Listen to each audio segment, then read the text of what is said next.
Boa noite, mulheres. Como é que vocês estão, gente? Olha, a minha webcam não quis trabalhar hoje. A minha webcam não quis trabalhar, mas nem por isso nós vamos deixar de fazer o nosso encontro, tá? Estou usando a webcam do computador e por conta disso, com certeza, a qualidade da nossa imagem, ela não será a mesma. Mas vamos lá?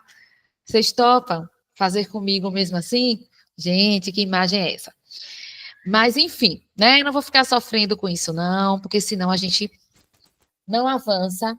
E o nosso intuito aqui é avançar no nosso estudo do nosso livro maravilhoso, tá? Estamos chegando no finalzinho. Estamos aqui no capítulo 12, tá? São 15 capítulos. Estamos aqui no capítulo 12 e vai dar tudo certo, tá bom? Vai dar tudo certo por aqui. Vamos fazer essa aula, vamos aproveitar e vamos tirar as dúvidas aí depois da gravação de todo o conteúdo, tá? Nesse capítulo 12, nós vamos falar das aplicações da ACT na abordagem da bulimia nervosa. Então, a gente vai entender um pouquinho aí das aplicações da terapia de aceitação e compromisso para bulimia nervosa. Ó, eu já vou adiantar para vocês que eu não sou nenhuma especialista em ACT.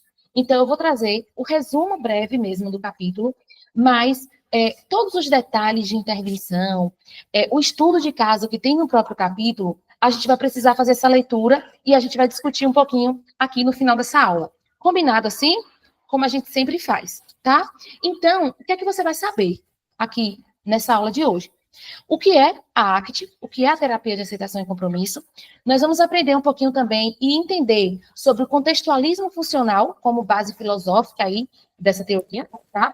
A gente vai entender um pouquinho sobre essa teoria das molduras relacionais, que ele vai trazer aqui como a base dessa intervenção, tá? A gente vai entender a flexibilidade psicológica, os processos da terapia de aceitação e compromisso, e eu vou pincelar um pouquinho sobre a matriz que eles utilizam nessa abordagem da bulimia nervosa, tá bom? Porque, na verdade, a matriz é a transcrição desse caso, né? Como foi que aconteceu esse caso? Quais foram as estratégias de intervenção? Então, a matriz foi utilizada com esse foco aqui nesse capítulo, tá? Então, a gente vai fazer aí um apanhado geral e eu acredito que vai dar uma síntese muito boa desse capítulo, porque lembrando, a gente não faz um audiobook do capítulo, né? A gente traz, assim, um breve resumo, tá bom?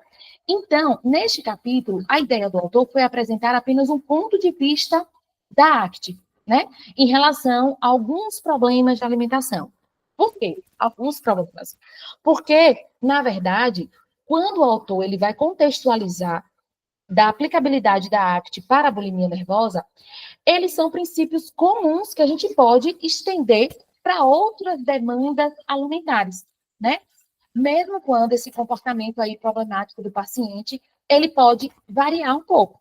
Então, o que a gente vai ver nesse capítulo é o ponto de vista da ACT, né, em relação a esses problemas, ao problema alimentar central aqui do nosso capítulo, que é a bulimia nervosa, mas que esses princípios básicos e essas estratégias, elas podem ser estendidas aí para outras demandas alimentares, ok? Dentro disso, a gente vai entender sobre o contextualismo funcional como base filosófica da arte. Então, todas as ciências são baseadas em pressupostos e hipóteses de mundo, né? E esses pressupostos, ele está na arte, esse pressuposto, a partir da hipótese do contextualismo funcional, né? Então, a metáfora de mundo é o ato em contexto e o critério da verdade é o trabalho eficiente. Então, essas questões filosóficas, elas são questões um pouco mais complexas, assim, de entendimento, pelo menos para mim, eu não tenho tanta facilidade, assim, com essa questão filosófica, metafórica, né? Mas o contextualismo, ele é apresentado no livro como um evento psicológico, né? E ele inclui um evento psicológico, que seria o comportamento, tá? A partir do contextualismo funcional, um evento psicológico, que é um comportamento, inclui qualquer coisa que o ser humano faz. E os eventos devem ser sempre compreendidos no contexto em que ocorrem. Então, os comportamentos daquele indivíduo, eles sempre estão inseridos ali em um contexto. E a gente precisa entender esse contexto desse indivíduo para a gente entender a função daquele comportamento. Então, as intervenções psicoterapêuticas, elas sempre apontam para o contexto dos eventos psicológicos. E esse contexto estará definido pela possibilidade de prever e influenciar esses eventos. Então, a gente fala muito, né, da influência do ambiente no comportamento do sujeito. Então, aqui, a gente também vai ter essa visão. Trabalhar a partir desse contextualismo funcional envolve uma visão de mundo em que todo comportamento ele é analisado no contexto e função, priorizando a análise funcional do comportamento sobre a visão focada na redução ou modificação dos eventos privados. Então, a gente vai analisar o ambiente que esse sujeito está inserido, a gente vai analisar também a função desse comportamento e a gente vai focar na redução e na modificação desses comportamentos privados aí que trazem prejuízos para o sujeito. A psicoterapia, nesse contextualismo funcional, nessa base aí da TCC, da ACT, ela vai envolver um processo de treinamento de discriminação de contextos e funções, né?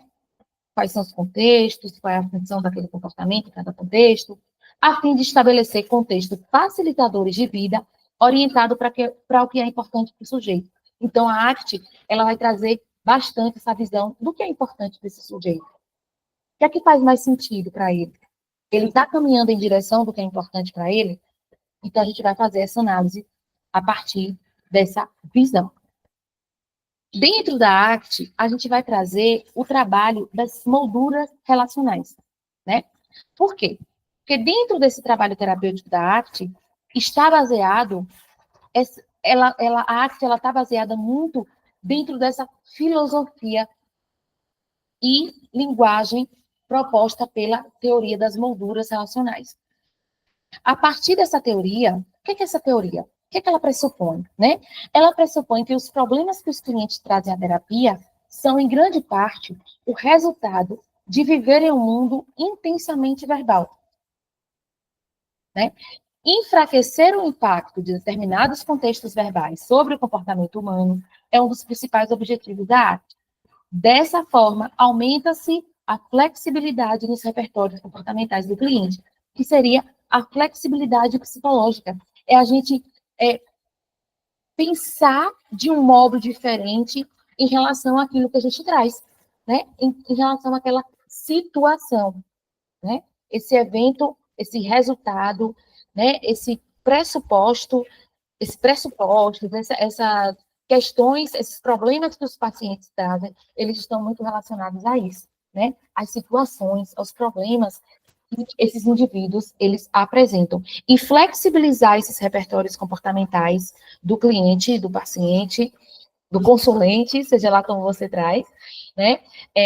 Traz aí uma flexibilidade psicológica e isso vai ajudar o paciente. Então, a teoria das molduras relacionais, elas estão mais baseado nisso, né? Nessa flexibilidade, ela tem uma ligação com essa flexibilidade psicológica. O terapeuta, então, ele vai criar um contexto favorável para novas relações derivadas e para a transformação das funções aversivas em funções mais acessíveis para o sujeito, né? Fornecendo chaves verbais específicas, dando à pessoa a possibilidade de gerar um maior controle do seu comportamento.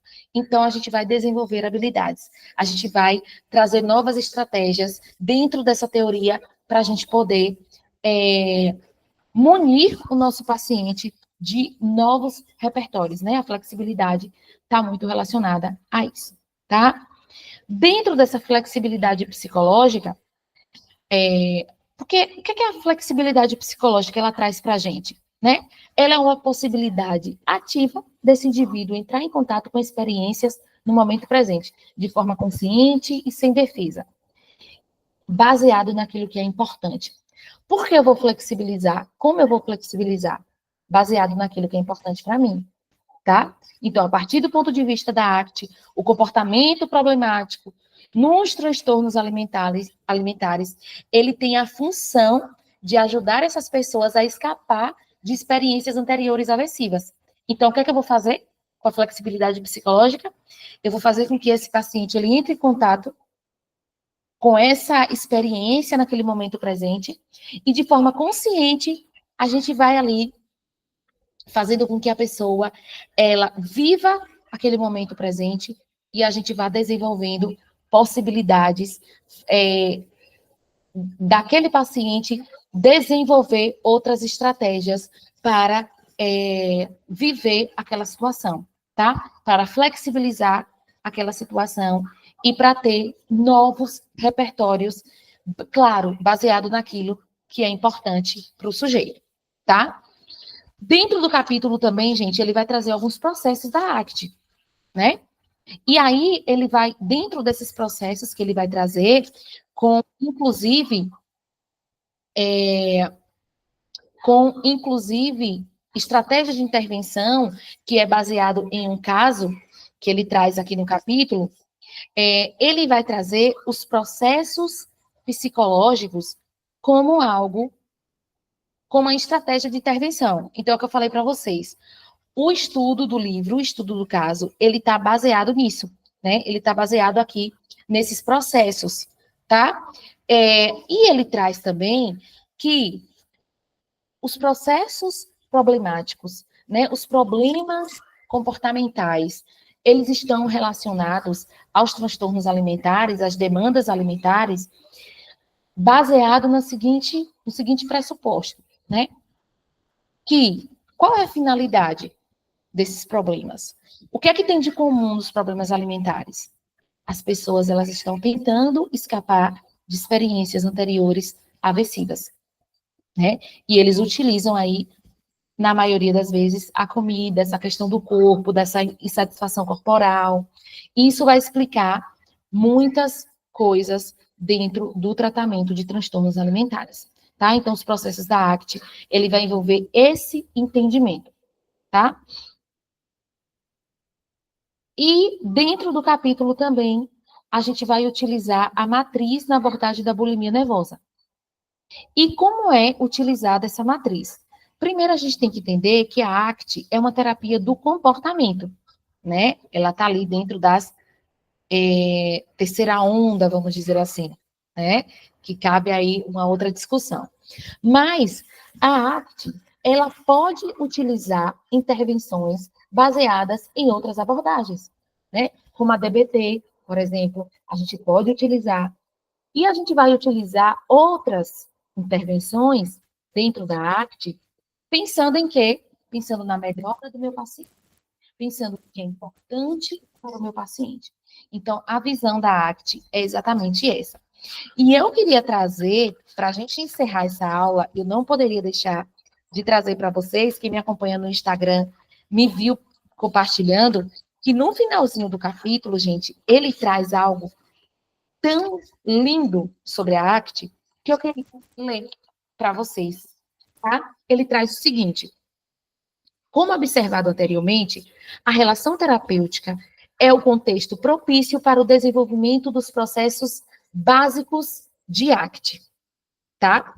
E é a partir desse lugar que se pode potencializar os processos de aceitação. A gente tem aí uma questão de aceitação bem forte na ACT, né? Não é à toa que ela é uma terapia de aceitação e compromisso. As intensas emoções que surgem durante o trabalho com esses clientes precisam de grande coragem e um grande amor do terapeuta.